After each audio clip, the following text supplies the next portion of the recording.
The Trump administration is also temporarily silencing the Environmental Protection Agency to align the EPA's public statements with the president's. Here's Jim Axelrod.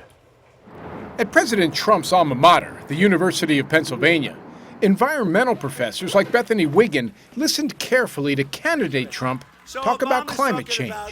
All of this with the global warming and that, a lot of it's a hoax. Which is why she, her colleagues, and her students are now racing to back up on other servers information available on government websites. Temporary restrictions announced today that EPA employees can no longer post or blog from government accounts stoke their fears the administration will limit access to data as it rolls back environmental protections. I'm really worried that the facts might become more difficult to access. So there's a kind of a vulnerability of internet materials already. They become more vulnerable still when controlled by an administration who finds them inconvenient. Just today, the Badlands National Park tweeted about climate change in defiance of the White House and then deleted them. There are concerns that have been expressed. And while the president's nominee to run the EPA, Scott Pruitt, disagreed with Mr. Trump in his hearings. Do you agree that global warming is a hoax? I do not, Senator. Just last May, Pruitt wrote, scientists continue to disagree about the degree and extent of global warming and its connection to the actions of mankind.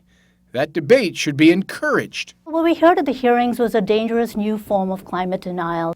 Rachel Cletus is with the Union of Concerned Scientists. This is the sort of climate denial that says, yes, it's real, but we don't know what's causing it. And basically, it's yet another way to kick the can down the road and not take any action. Cletus says with data showing 2016 is the hottest year on record and sea levels rising at alarming rates that could trigger massive flooding by the end of the century, limiting regulations on energy production could be catastrophic.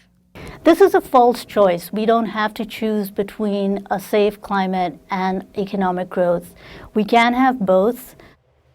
The Centers for Disease Control has now canceled a conference that would have explored the effects of climate change on public health. As for President Trump, after that meeting with auto executives today, he also said, quote, I am to a large extent an environmentalist.